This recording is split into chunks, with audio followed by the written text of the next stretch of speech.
Good evening, everybody, and welcome to our first Spring 2022 Executive Speaker Series event. My name is Dr. Nicole Coppell, and I'm the MBA Director and a professor in the Information Management and Business Analytics Department. As many of you know, the past couple of years, we have been offering most of our Executive Speaker Series events virtually, and we have been thrilled by the participation, the interest, and the easy accessibility of these online events. Although this format was not the original intent of tonight's event, it turns out to be quite fortuitous in the fact that we have so many people joining us and we're able to accommodate everybody in this audience. Amongst the people in our audience, we have our undergraduate students, graduate students from all around the Montclair State campus, as well as prospective students, alumni, faculty, staff, and members of our school advisory board. The format of this evening's session will be a panel discussion on blockchain and cryptocurrency. The moderator of the panel will be Dr. Denise Applebaum, chairperson of the Accounting and Finance Department. Our three panelists are experts in the subjects of blockchain and cryptocurrency. They are Dr. W. Scott Spinetta, co-inventor of early blockchain technology and partner at Yugen Partners, a blockchain and AI-focused venture capital firm. Also, we have Dr. Sean Steinsmith, an assistant professor at the City University of New York, Lehman College, as well as being a Forbes magazine columnist in the crypto and blockchain vertical. And finally, we have our very own Professor Dr. Rashmi Jain, a professor in the Information Management and Business Analytics Department here at Montclair State. Following the panel discussion, we'll have an opportunity for a Q&A session, which will be facilitated by Dr. Ross Malaga, a professor and chairperson also in the Information Management and Business Analytics Department. I'd like to take a moment to thank you, everyone who provided questions for our panel in advance, and we invite you to enter additional questions using the Q&A feature found on the bottom of your Zoom screen. We will do our best to have our panelists answer as many of your questions as time permits. As always, putting together these executive speaker events have been a team effort on behalf of our MBA and graduate program staff, Dean's Office, development officers, alumni relations, and the Feliciano School of Business technical team. I want to thank everybody for their contributions. At this point, I have the honor of introducing Dr. Denise Applebaum, who has graciously volunteered to moderate the panel. Thank you so much, Dr. Coppell. It's an honor to be here, and I'm very excited to be part of this event and to help you with organizing all the panels and the panelists and the questions. And it's also, I want to thank you, the panelists, for their participation, for sharing their time, their knowledge, and their passion for the topic tonight. We're very fortunate and lucky to have them here this evening. So I don't want to waste a lot of time here, but I want to sort of draw the, discuss or sketch the framework of the current environment we're in. Basically, we just had the crypto bull with many cryptocurrency ads. We have many NFTs that are being offered by celebrities. We just had recently the FBI claw back millions of dollars of Bitcoin from a fraud event that happened in 2016 from the Bitfinex platform. So many people want to know, so it looks like the Bitcoins and cryptocurrencies and blockchain are evolving from being a techno geek space or domain to that of being a mainstream offering or mainstream offering. So basically, I would like to start the panel by asking each of our panelists, what would you like to impart to our audience about blockchain and cryptocurrencies? So Dr. Spinetta, would you like to start, please? Certainly, and again, it's a pleasure to be here on the panel with my colleagues. I think the thing that I would say is to situate this in a larger context about emerging technologies and the fact that when new technologies such as the blockchain and its derivative consequences are introduced, there's a lot of hype, there's a lot of speculation, but it doesn't mean that there's not also underlying value creation. Mhm. And while it's difficult to separate those that will be around in 5 years from those that are just the topic du jour, Mhm. one thing in which I have very strong confidence is that we will continue to see rapid evolution in this space. And so we will, in fact, get to further and further value creating opportunities. But I would hold on to your hat and be careful about betting on any one sure thing.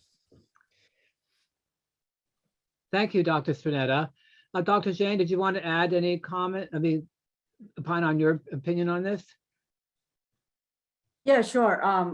So as Dr. Stonata said, it's crypto and blockchain are at that point of emerging technology where one has to be careful. And I would just like to add 2 points to it, that we do not have to talk about blockchain and crypto in the same tone. They don't have to be related. Mhm. Blockchain is here to stay, and so is digital currency. And as we'll talk about later on, that every government, every country in the world today is talking about a digital currency. Basically, blockchain is a distributed ledger system, but cryptocurrency is something that is very different and complex. And one has to be careful in understanding the emerging consequences of a new technology. Thank you, Dr. Jane. Dr. Steinsmith. Yeah, and yeah, and happy to be here on the panel. Really be amped for our conversation here during this next hour. Probably, I would just add one is that yes, obviously NFTs, be it Bored Apes or altcoins, are certainly hot right now. As we'll cover later, there were tons of ads in the crypto bowl, but it's always pertinent, I think, right, to always try to bifurcate, right, the froth and the buzz and the actual underlying attributes of blockchain and of crypto, both of which have been implemented by corporations, countries, and are really proving their business use case. And then two, really the overarching trend I see is that outside of the IT angle of things, right? Blockchain works, crypto works, that's done. And so now the whole conversation really is, I believe, pivoting towards more of a, okay, fine, how do we get policy, be it tax, be it legal, other aspects of the business ecosystem on board with it, and then ultimately catch up with the innovations that are already out there. Thank you, Dr. Steinsmith. So as we know, basically there's very few regulations around the whole cryptocurrency and blockchain space. Only the IRS has come up with a ruling.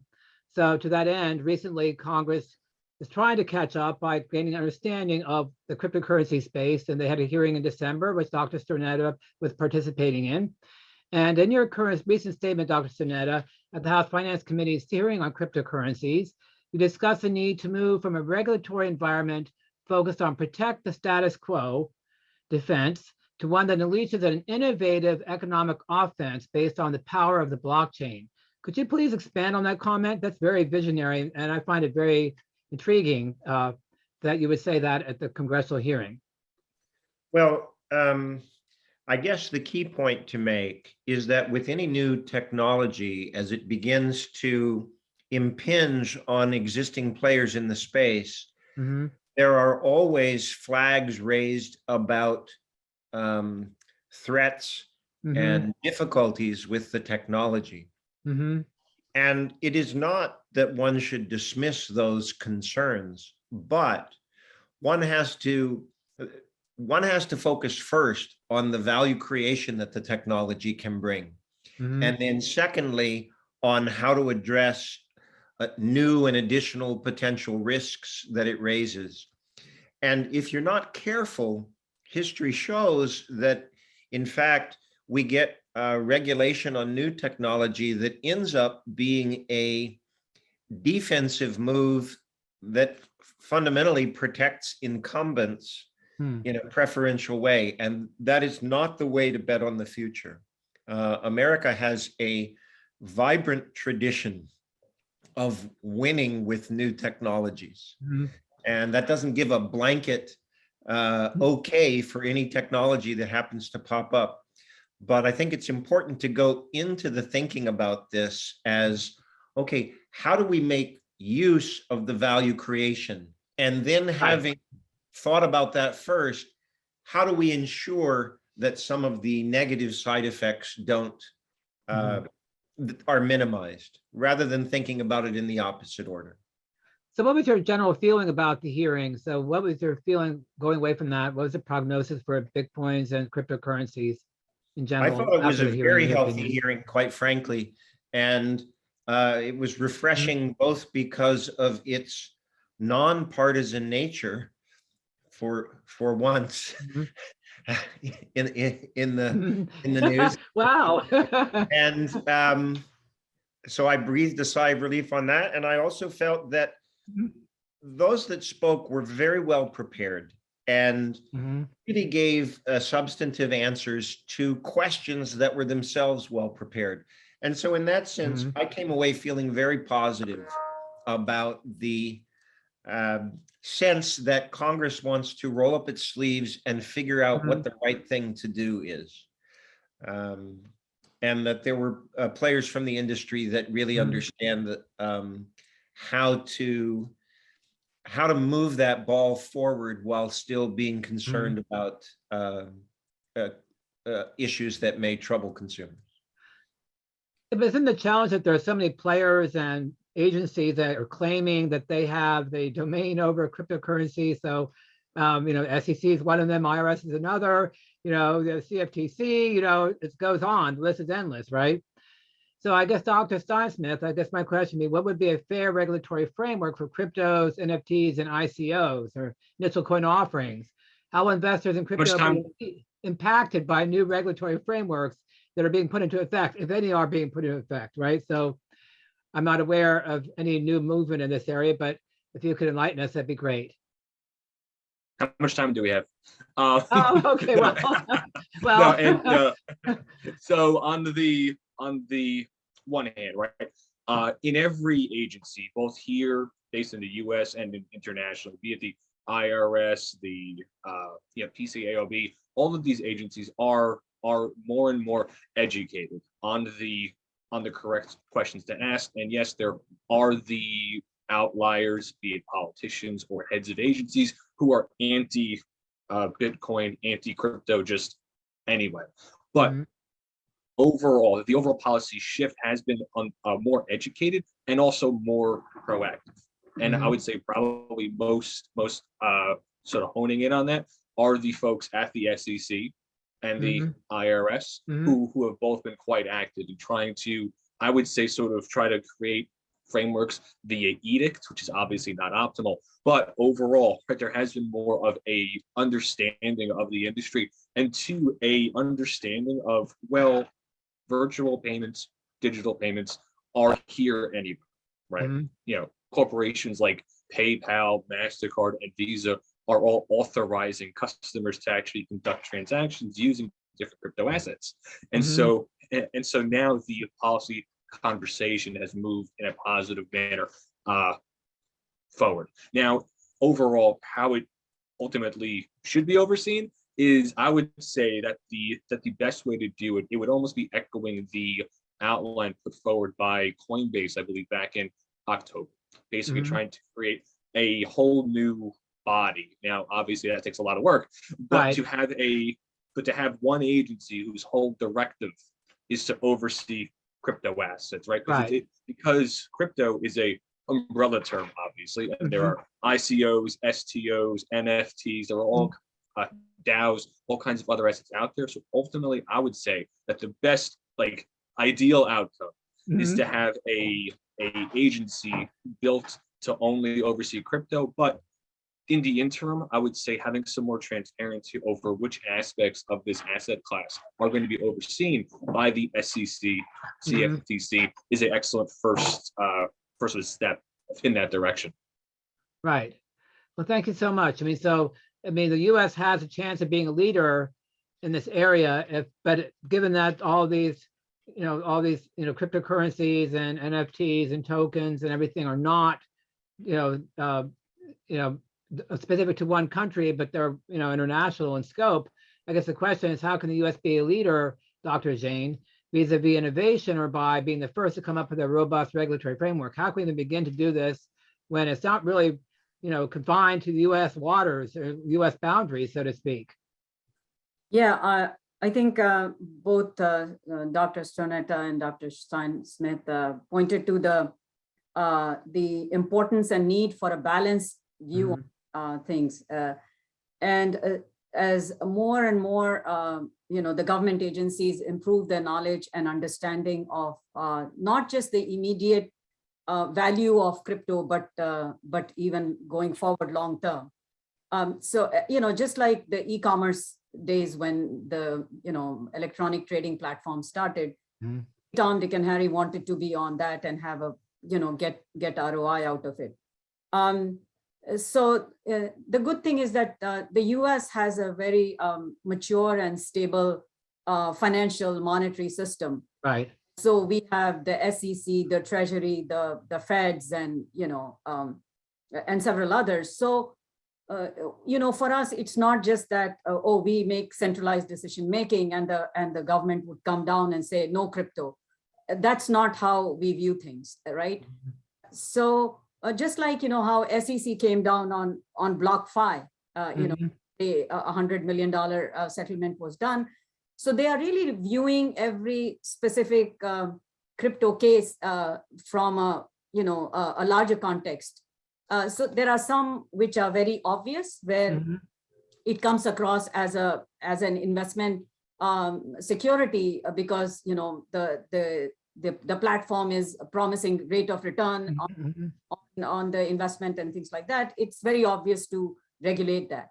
But going forward, I think the government has to have an approach where we continue to be, as we all know, that our currency dollar is used as a reserve global worldwide. That's why if our financial market crashes or becomes volatile or unstable, it impacts the entire global community. Yes. It's not just that the cryptocurrency is global, but it's also that the US economy and US financial regulatory system has a global impact on all the financial markets. So from that perspective, I think that having a balanced long-term approach, and we've been talking about the financial IRS and SEC and their, but at the same time, I think the technology aspect of crypto has to be also regulated, which means we can't just blindly, follow, a proof of work, for instance, POW. It's an energy guzzler, and I mean, if you look at, what is happening in China. So right. I think energy, a sustainable energy source, and that which really provides efficiency and adds to the, to business value. But at the same time, we don't want to have a go for a technology which really has long-term impact on climate. I mean, just look at the numbers of the hash rate in China. Like we're talking about like 370,000 million per second computations, which is like humongous impact. For what? For minting 750 Bitcoins. Right. Like, I mean, it's impossible. So I think we have to come up with, again, being technology leader, being at the forefront of innovation, even though right now in terms of innovation, the patent situation might look not so great for us. China is way ahead, in terms of many, many more patents than us, and about 28,000 pending approvals. But I don't think that we need to be dissuaded by that, because I think we are more innovative, more creative in our in terms of our addressing more stable financial reforms than any part of the world. And so long as dollar continues to be strong and used as a as a, as a reserve worldwide, I think we need to be the leaders in the space of regulating crypto and blockchain. Thank you so much for your answers. Very, very edifying. Thank you. Dr. Steinsmith, I have a question for you. Going on the same track of U.S. supremacy, what is the possibility of the U.S. developing its own cryptocurrency? How likely would this be to happen, and what are the implications? So probably the best way to answer that question is that efforts are already underway.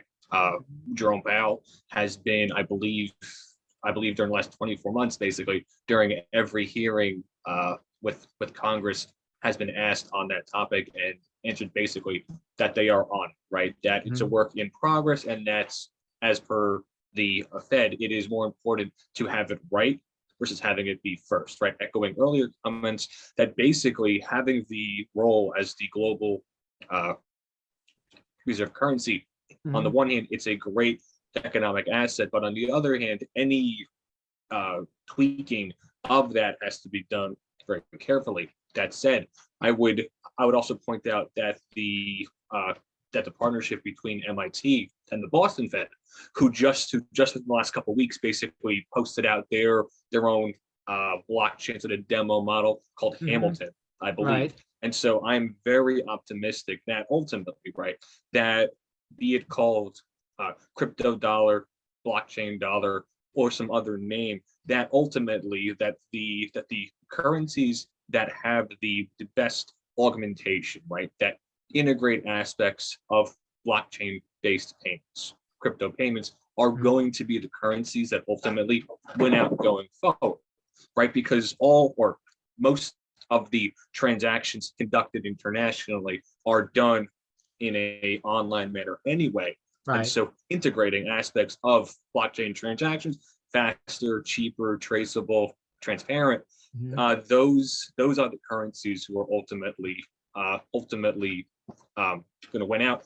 And to just add on a extra comment here, yes, let's say China is a bit out in front now, but ultimately the true test of that ECNY is actually going to be who outside of China is actually going to voluntarily use it.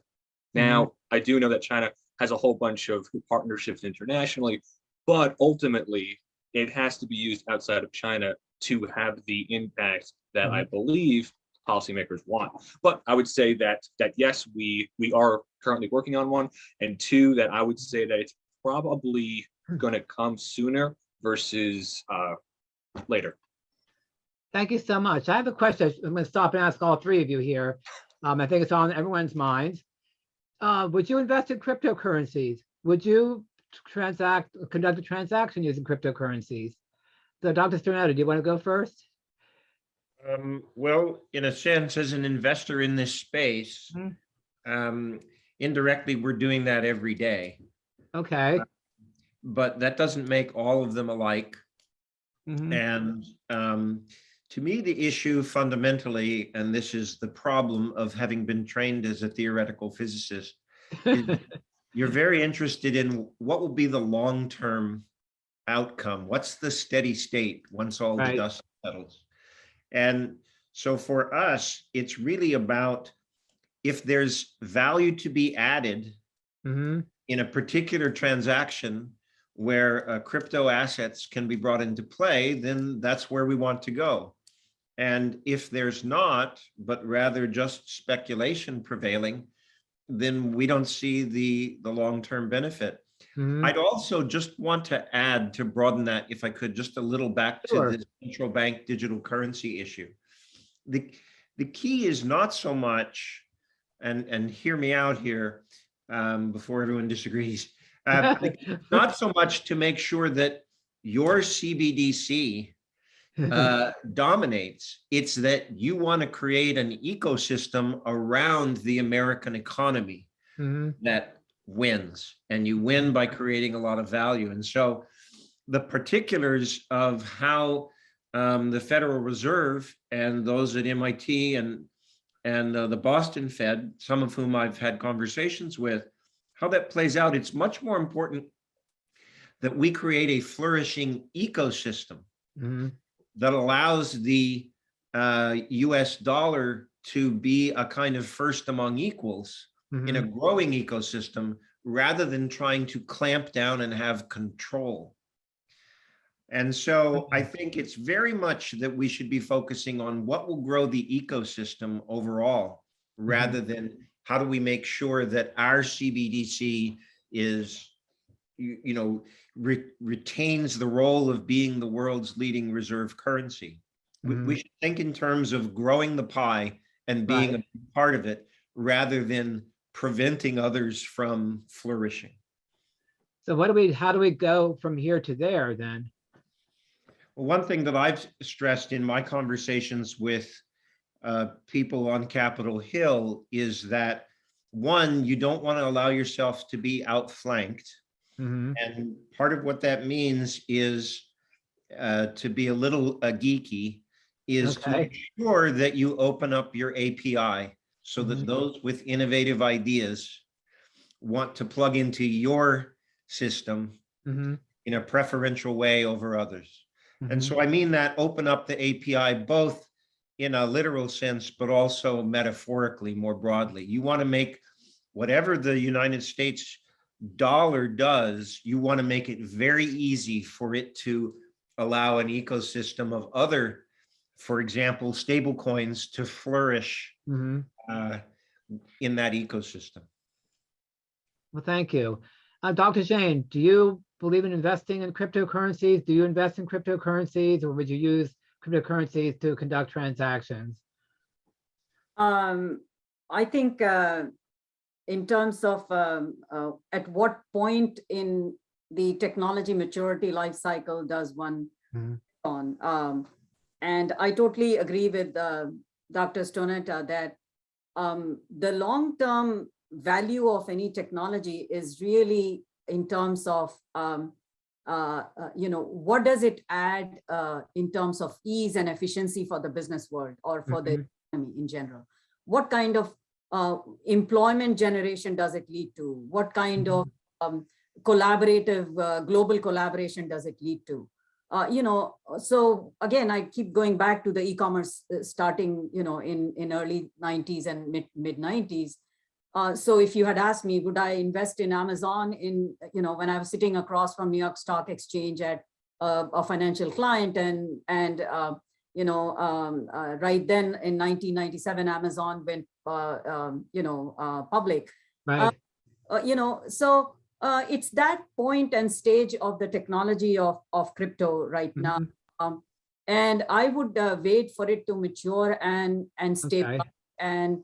and see, where am I? Because I definitely would not, I'm a big believer in environmental sustainability and even from technology perspective. I Mhm. think I totally agree that the government is getting close to, US government is getting close to figuring out where we want to play. And I have no doubt that we really want to go that route. We have always done that, creating an ecosystem where the global, Mhm. providing as a metaphorically the access to API. Mhm. Yeah. Not sounding like being repetitive, but yeah, I would definitely invest Okay. in crypto, provided I have a better, probability of understanding, the direction in which we Mhm. are committed to it as a country and as an economy. Thank you so much. And you, Dr. Steinsmith, what is your opinion about this? Sure. I've personally been invested in crypto since about 2016. Okay. I know. And I've bought pretty much every dip. I know Dr. Applebaum and I have been talking to the NJCPA on blockchain Yes. and crypto since about 2017. Yes, exactly. Before we met. Yes, I mean, I am personally a holder of crypto. I own a basket of them, and I'm on the boards of 2 policy groups in the space, and I'm on the board of a crypto asset bookkeeping company. But the only sort of caveat that I would add as a PSA almost building on the earlier comments, is that, is that prior to making any asset allocation choice, be it into crypto or into anything else, you have to understand what the fundamentals are. Read the white paper, and actually try to get a handle on where the economic value is. Right, there are thousands and thousands of coins and tokens, NFTs, that have no economic value. The ICO bubble proved that out exactly. Right, 85 to 90% of those tokens have no economic value currently. And so, yes, I am a current holder of crypto, investor in crypto, and I use crypto as a part of my transactions on a almost everyday basis, but always do my homework first, right? You have to understand the fundamentals of the asset and actually what it's going to be used for. And many investors don't do their homework on what they're investing in, right? So they go by the current prognosis on TV or the popular investment, recommendations. So that's our concern, I think, in general, that the population doesn't really take the time to investigate.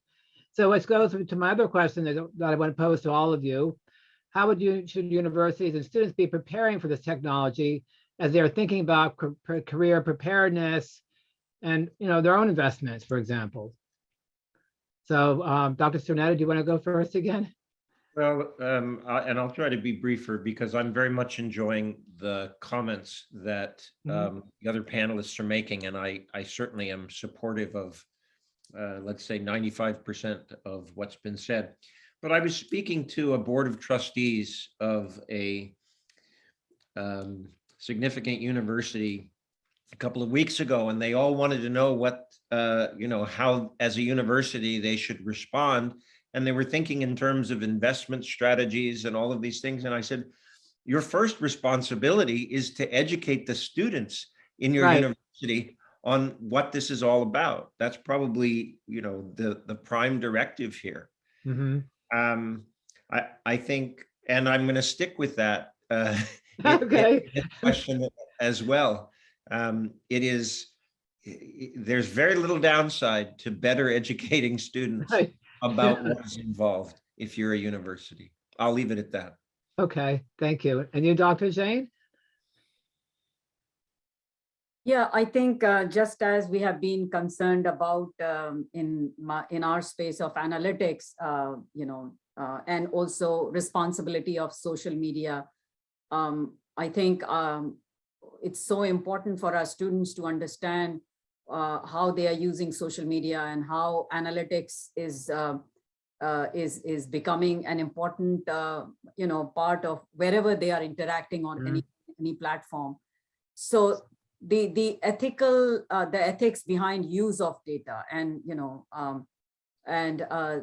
the provisions of handling PII data and all of those.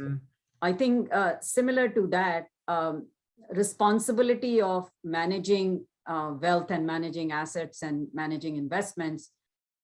Denise, that we have a course called Personal Finance at 100, 200, Exactly. I think it's 203. 209, right? Yeah, 209, right. So I think at an individual student level, I think it's our responsibility to make students aware of the large picture, the big picture of crypto, as well as the technology behind blockchain, so that we understand where it can be of value. I mean, of course, blockchain is here to stay, and it will be used for a zillion different other business efficiency activities.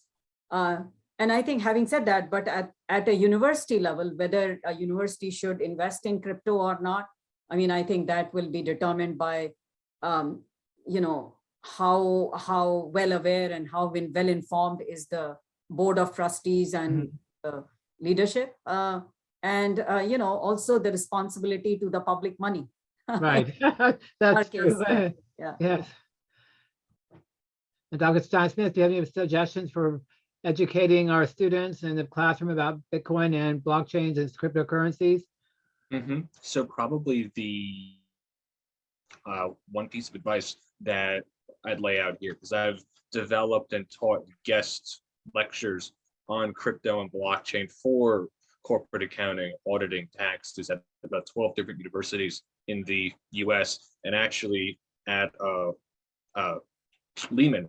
Actually, during the fall semester, we just developed, or I developed, and am currently teaching courses on crypto and on blockchain, and the interest, is huge, right? All of our current students hear crypto, hear blockchain, hear NFTs, and also hear how much opportunity, how much money there is to be made. So on the one hand, right, there's absolutely interest in it. On the other hand, it's our obligation as educators, right, to always be sort of that sort of balanced educator, right, to inform and to educate both on the applications of how blockchain works, how crypto works, talk about the opportunities, talk about the actual risks too. So in terms of in the classroom, there's absolutely demand, and either having individual courses on these topics, or trying to integrate topics like crypto on social media,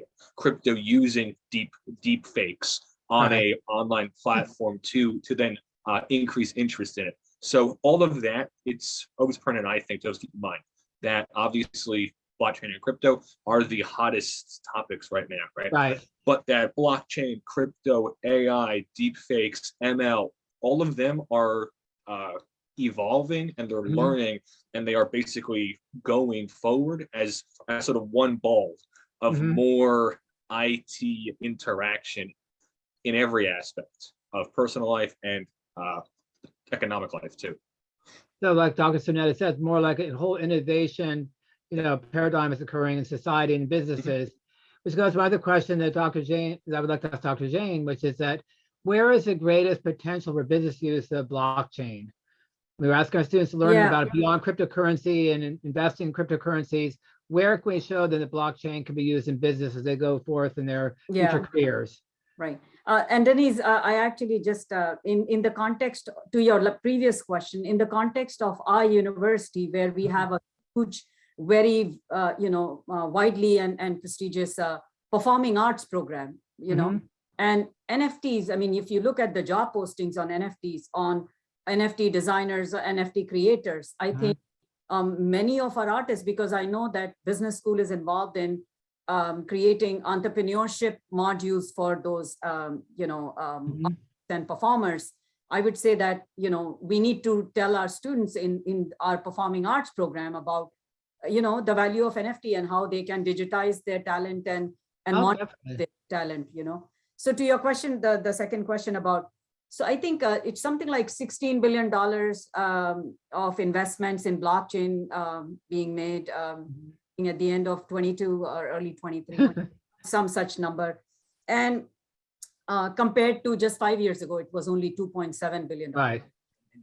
So we know that the immediate low-hanging fruit is going to be banking and financial market, financial services, because of the accounting and ledgering function being, we used to deal with NSCC and NTSC, where clearing and settlement functions in the financial industry. So much of the IT consulting used to be focused on clearing and settlement functions because of affirmations and verifications. And now we have distributed verifications and, which solves a lot of our problems. So I think financial industry will be the first to grab, and they have always been first to grab all technology innovations, be it e-commerce, be it,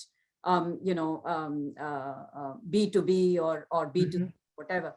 And I think we see more and more, as Steinsmith, Dr. Steinsmith was mentioning, that crypto and blockchain will have underlying application of AI and ML and deep learning and all of that.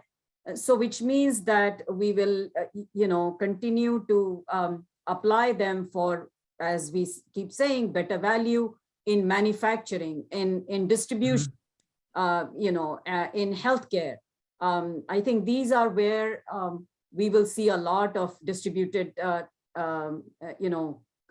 distributed verification and distributed being used.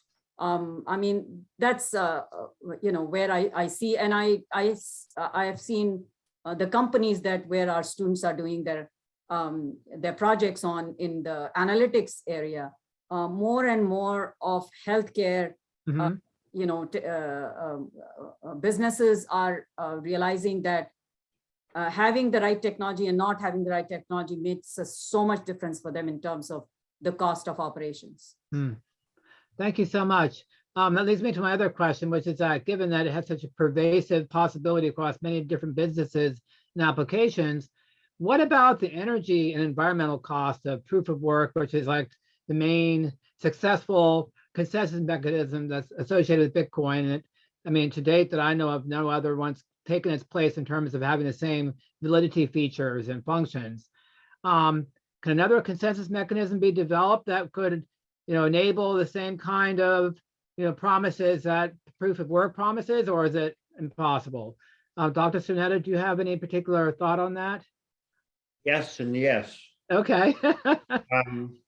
I do think I very much recognize the environmental concerns that people have, but I think it's important to separate Bitcoin, which was sort of the first out of the gate effort, and the Right. fact that it has some pros, but also some real cons with it. You shouldn't paint the entire industry with that broad brush. I'm not suggesting Okay. you are, but I'm offering advice for those that are listening. Okay. I see enormous amounts of innovation, both in alternative to proof of work consensus mechanisms, but also far more energy efficient proof of work systems. There is an enormous competition right now in a very healthy, in my opinion, marketplace to move towards consensus mechanisms that are far more energy efficient.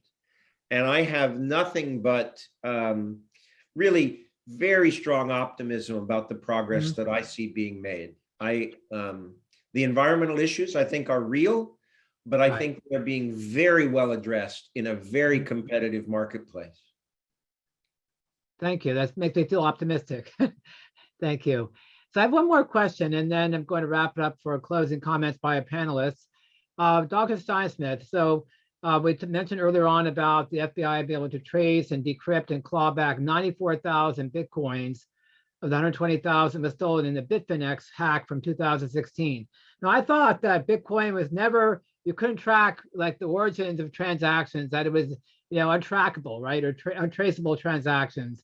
So can you please explain the broader implications of this accomplishment by the FBI? What does that mean for us in general as auditors and accountants, or just in general for regulators and also for investors? I mean, so how do you see this whole event? Yeah, so probably the overarching point that I would make is that in any and all conversations that I've had with individuals out of either the FBI or the DEA, and I've had ongoing conversations with them since about 2018. Both agencies are almost happy, right? If there are crimes committed using Bitcoin or other cryptocurrencies, right? Because the whole narrative around Bitcoin was that it's untraceable. No one knew who you were. No one knows where it's going, who has what. That actually is not true, right? Any type of virtual transaction, focusing here on Bitcoin, be it the Bitfinex hack, Colonial Pipeline hack, or any other breaches or thefts conducted at that enterprise level, right? The billion-dollar hacks, right? With Bitcoin, law enforcement can absolutely trace where the transactions go, and then I won't get into the operational guts of it, but basically a combination of fraud experts, IT experts tracing IP addresses, and all the rest. The underlying point here is that if there are crimes conducted with crypto outside of certain privacy coins and all the rest, I mean, law enforcement has a pretty good track record of actually tracking down in the virtual world, at least. And then the main issue is trying to connect where those coins or tokens end up in the wallet, trying to then connect those wallets to the actual people accessing it. But overall, law enforcement has had a pretty good track record of uncovering crypto that has been hacked or actually stolen.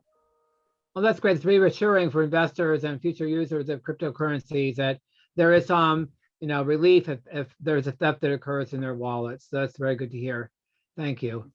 So I know we're running a little over time, but I do think we should have some valuable ending comments from our panelists. So Dr. Spinetta, do you want to share any parting thoughts before we turn it over to our audience for questions?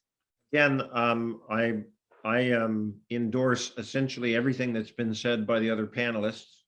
And I would just say that the best is yet to come. There's real value creation here. Right. And that means that for the long term, this is going to, in fact, positively impact a whole range of industries. But as I said at the beginning, hold on to your hats. I wouldn't bet it all. I certainly wouldn't mortgage your house on one particular thing being a winner, because that's just not what investment is about. Thank you so much for your time and your knowledge and contribution today. Dr. Jain? Yeah, I mean, if you really look at the timeline of how we have come where we are, 2009 was when the paper was, when the first time we talked about blockchain and had a comprehensive understanding of it. 2016 and 17, we actually implemented the first blockchain. And so, I mean, if you really look at technology, maturity, we are at a very beginning stage. And, Bitcoin was implemented as, if I may use with all due respect to all the tech people, that it was a geek's view of how, how to implement a blockchain. I think basing all our conclusions on how Bitcoin comes across as a great example of cryptocurrency is a little too soon. So there is a lot of potential for innovation, and I think that some of the innovations in applied space, like how we add value, the whole idea of social investing that eToros came up, is coming up with, where you basically learn based on somebody else's investment portfolio, and that person gets rewarded for it. So I think both in terms of the core technology, and as I would absolutely 100% agree with Dr. Spinetta that there are much better ways of implementing proof of work and the other alternatives of consensus. So I think there is a lot that has to happen, and we have to wait for the technology to mature, just as start doing electronic trading from day one. So that's all I wanted. Okay, thank you so much. And Dr. Steinsmith, what would you like to end your presentation with? Sure thing. So I would just add that this whole blockchain crypto asset conversation, even though it has been talked about quite a bit, it is still very, very early in the development of that ecosystem, right? Of how to create value, of how really blockchain and crypto are actually going to fit in certain industries. And it's partially being a new technology, and it's also partially having the policy framework still being a work underway.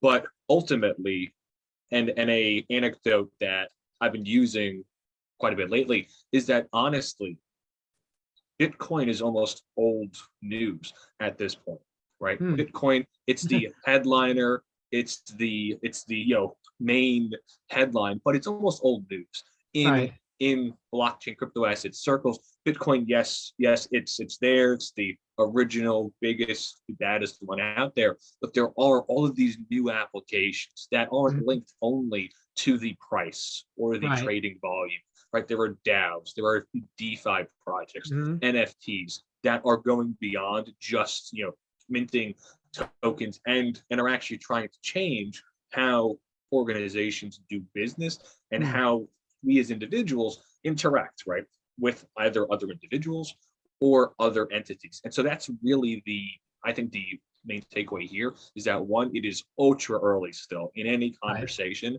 on blockchain and crypto, and that two, really as organizations and as people get more comfortable with the idea of blockchain and crypto, there are going to be a lot of creative ways to integrate it into everyday life that are actually going to help both on a individual basis and on a transactional basis overall, right? Adding transparency, traceability, and having it be cheaper to conduct transactions in information, right? Payments are the obvious one right now, but anything that has virtual data can be or has the opportunity to be improved using blockchain.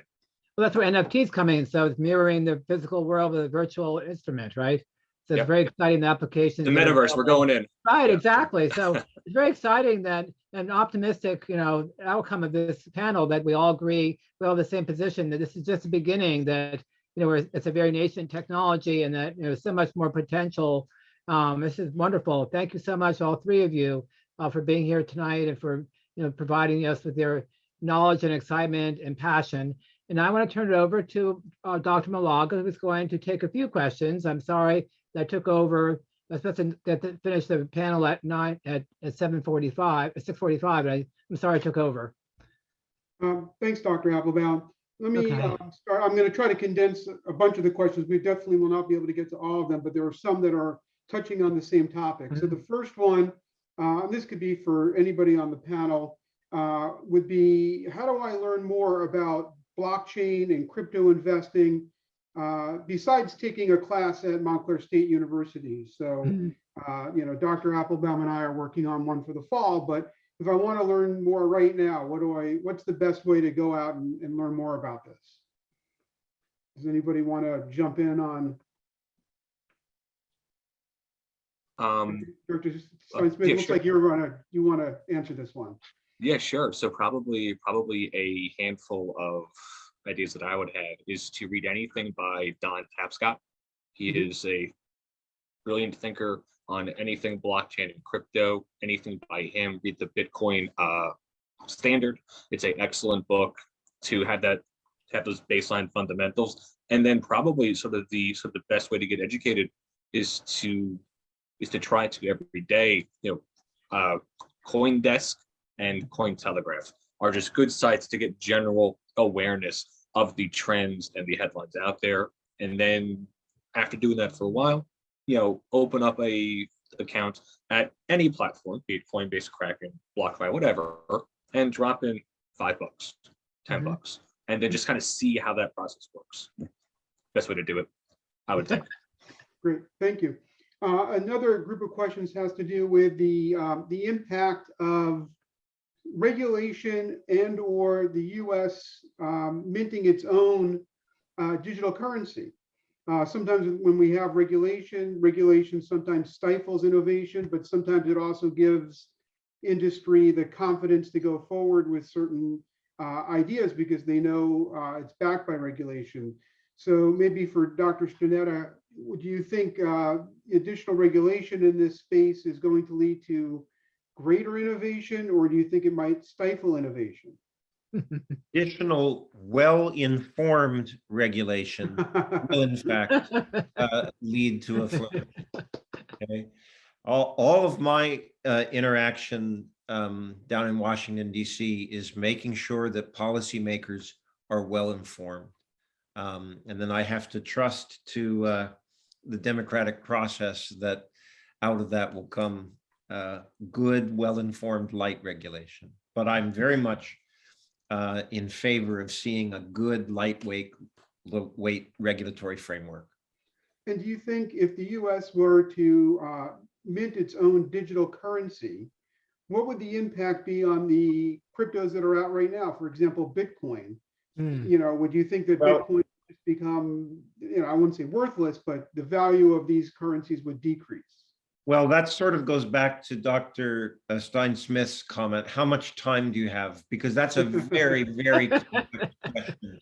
Yeah. And again, the key is to observe that it's the private sector that is responsible historically for an enormous amount of innovation.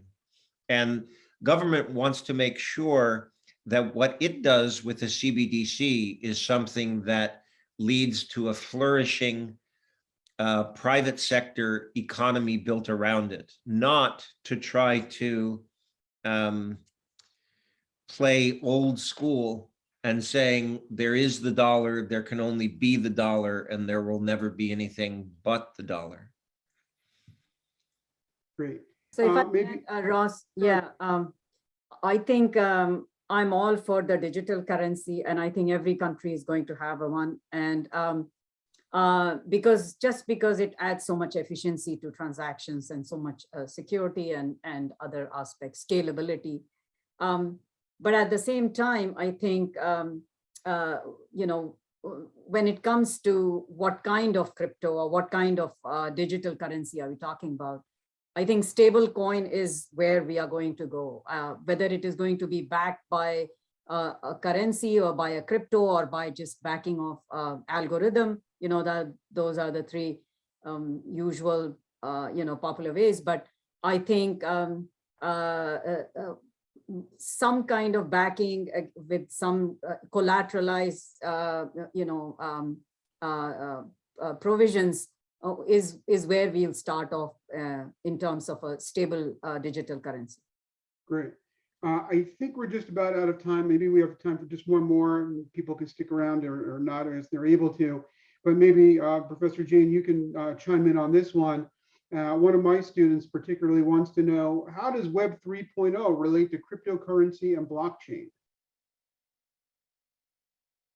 Well, I mean, we all know that, you know, so much of cloud computing was possible because of Web 3.0. So, you know, we wouldn't have been able to do the kind of processing that we need for, you know, for crypto and blockchain if we didn't have the kind of bandwidth that comes with it and the flexibility and the scalability of Web 3.0. So, you know, I think security is definitely one aspect that wasn't there. So I would say that in terms of technology and innovation, we are able to do all of these online transactions in a secure and you know, manner only because of we were able to get to Web 3.0. Great. I think it's just about 7 o'clock. I don't know who I'm turning it over to. Is it Dr. Coppell or is it Dr. Applebaum to wrap up? It's Dr. Coppell. Okay. Yes. Thank you, Dr. Malaga. This entire session was excellent. I think everyone probably, I could speak for everyone here. I think we're all a little bit smarter, and I think I can agree a little bit more optimistic about the future of cryptocurrency and and blockchain technology. And I think, you know, we're all, you know, going to sit and watch for a little bit and, you know, and dabble as people feel comfortable. But again, I can't thank you enough, all of you, for your time, your energy, and thank you to Dr. Malaga and Dr. Applebaum for facilitating these sessions. While I have a captive audience for a moment, I am going to actually give a quick commercial. Roger, I think you have a slide up for our next upcoming executive speaker sessions. We have 2 coming up. We actually have Faith Taylor, who is the global sustainability leader at Kyndryl. That's actually an offshoot of IBM. Many of you might, she might be familiar to many of you. She's had a long a career that not only included positions with as the Chief Sustainability Officer at Wyndham. She actually worked for Tesla recently, and what many of you might know her as is she actually stopped here for a couple of years and served as a instructional specialist. So we're so thrilled to have her come and be our speaker. And both of these 2 events are going to be hopefully in person, COVID or pandemic willing. And our final event for our spring term is going to be Mr. Srini Kutam, who is our Chief Human Resource Officer from ADP. And both of these are expected to be excellent sessions, and we hope once again you will join us. But again, at the next session, it will be in person, and hopefully we'll be able to provide you some food as well as a wonderful event. So my last thank you again to our panelists, to our moderators, and for everyone for coming out this evening. I know some of you have class now, so I want to again thank you for coming and go to class. So have a great night and best of luck to you all. Thank you. Thank you, everybody.